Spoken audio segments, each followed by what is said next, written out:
Good afternoon. This is Mr. Jarvis from the Annex Building at Pinkerton Academy, and today I'm going to be demonstrating how to assemble your Automata Box. Now, as you know, our group, every single group got the same sides and the same top. So the basic measurements are it's going to be 8 inches wide and 6 inches tall, and all the pieces are 5.5. It's just the material that we were given. So I've gone through and I've made all my parts, top, bottom, left side, right side. I have my drive shaft that goes through, which is just a wooden dowel. And I'm going to show you how to put the box together today. So let's start by inserting. Let's pick up the bottom and we'll put it on their screen. So as you can see, I started a brand new assembly. And I'm just going to insert the bottom, place it on there. And this is the important step. You want to make sure the first one you bring in that you fix it, because you want everything to be coming to the bottom, to be attached to this bottom piece, right? And notice I did a single box joint, just a single box where I cut it away so that they would interlock. And I have a little more, a stronger gluing surface because I have more surface to glue, basically. So with that in there, next step, we're going to do another insert. We're going to pick up our sides. Let's see them come up. If they don't come up, a lot of times I'll just, because I have so many parts, there they are, sides. And I'm going to click, I need two of them. Now the left side and the right side are the same in my case. Maybe not in yours, but in my case they're the same. So I brought them both in. Now note that I have not only, when I produce the parts, I have actually given the parts the names that I want to see.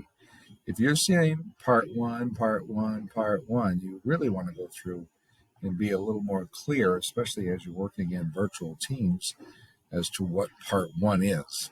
So you want to rename those parts.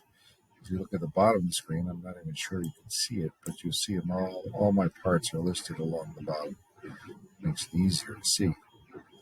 Now, as you know from when we did our puzzle cube project, we used planer mates, any flat surface, but I think you're going to find a fastener mate is a lot quicker. Fastener is right here. Fastener mates look and work very similar to both planer mates and the Revolute mate. With the fastener mate, you're going to come into this corner right here and say, you know what? This corner right here is going to match up to what? Matter of fact, this piece right there is going to match up to what? Now be careful about where you select it.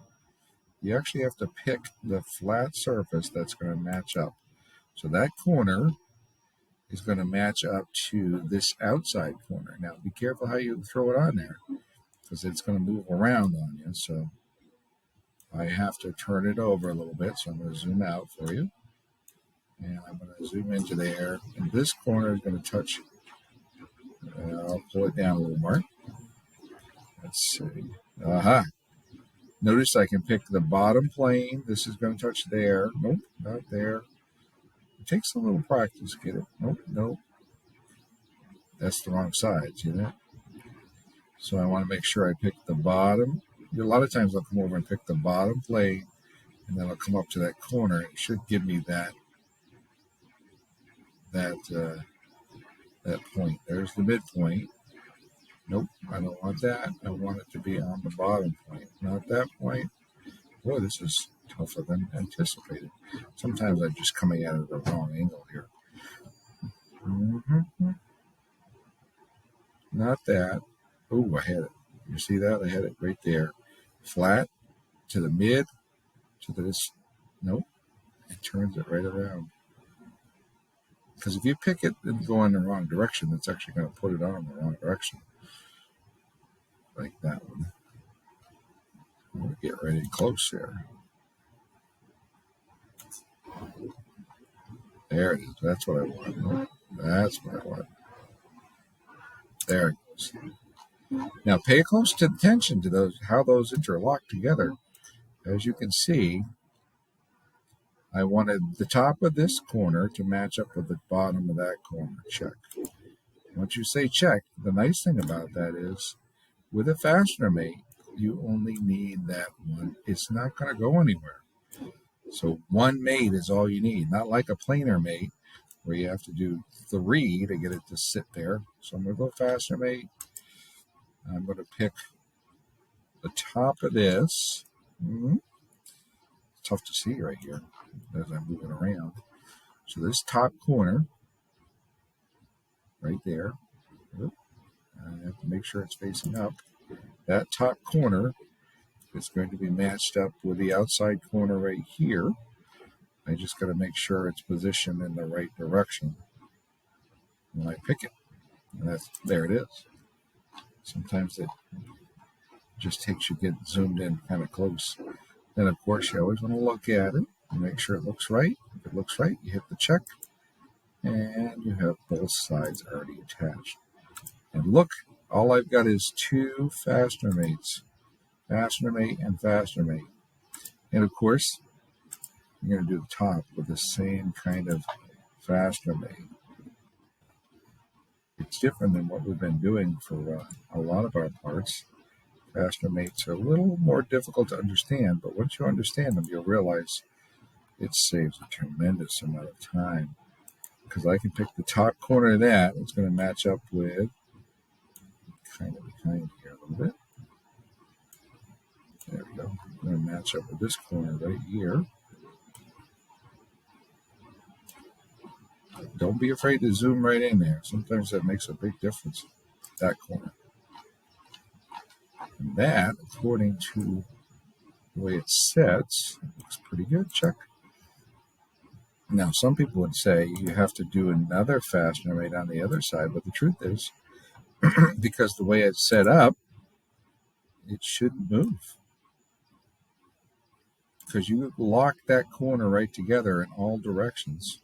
So because this one's locked, that one's locked, and that one's locked, it's together. You're done. That's as simple as that. Oh, sweet, huh? So now I'm going to go back and I'm going to quickly insert the shaft drive, if you want to call it. It's the main drive. And I'm just going to use a quick little revolute, not a fastener. You want to use a revolute so it'll spin. So now I'm going to bring in my revolute. I'm going to pick the end point of that.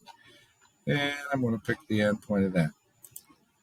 Now, if you want it to stick out this side more than the other side, as you can see, we'll hit the front here.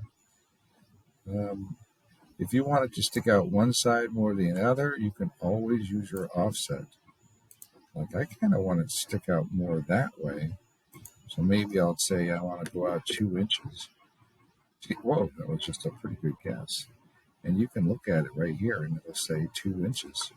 It moved it over 2 inches. And is it still inside here? Let's turn a little bit. Wow, that's just about perfect. We'll hit check. That's good.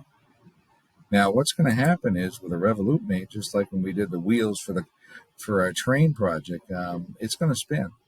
So I can't really show you that it's spinning, but it will definitely spin. Now, I'm going to go back and I'm going to insert. I made a little crank. I call it a crank. So I'm just going to put the crank in. I'll probably just cut it out of foam board or maybe even a piece of wood if I have it. And this time, instead of using a revolute mate, I'm going to use a fastener mate because it's worked just like the revolute mate because I can pick the end here and I can pick the end there. And it's going to put it right on there. But it's going to lock it in that position straight up. Unless I change it, watch. I can change it to any position that I want. Right? Which is nice. And you can even offset it. You can offset it in. You can offset it back. So I'm going to go boom. And now I have that there. Because it's there, I should be able to grab a hold of it and spin it. And you probably can't see it, but the shaft should be spinning. The drive shaft should be spinning. All right, so there is my, I'm just going to hit undo, put it right back at the beginning. That's my crank to make the shaft move. Next up, I'm going to bring in a couple of cams. So I'm going to insert. The most recent cam that I did was what they call an offset cam, and I have 2 of them on my design. So I'm going to put these cams in, and I'm going to show you how to set that up. Once again, we're using a fastener mate, so I'm going to go to fastener mate. I'm going to pick, let's say, the hole here. Notice it's offset, the center. And then I'm going to pick somewhere along this shaft. To be honest with you, there's going to be a midpoint. I'm just going to pick the midpoint. And you'll notice that it goes right to the center of this rod. Now, don't be concerned, because I know that's not the right location. We're going to use our offset again on our z-axis, because you can see it says z-axis. And the trick is, I'm going to look at it from the top. Why? Because as I look at it from the top, just make sure, I accidentally selected something else. You can see I picked the dowel, and then I picked the crank. I must have hit the crank by accident. Let's see if I can just pick this up again. Yeah. So once again, I was going to change my distance, but I just accidentally hit another part. So sometimes when I'm looking at it, I can see where I'm moving it. Like if I want to move it over on the z-axis, let's say 2 inches, I'm just going to hit 2. And you should be able to see where that goes.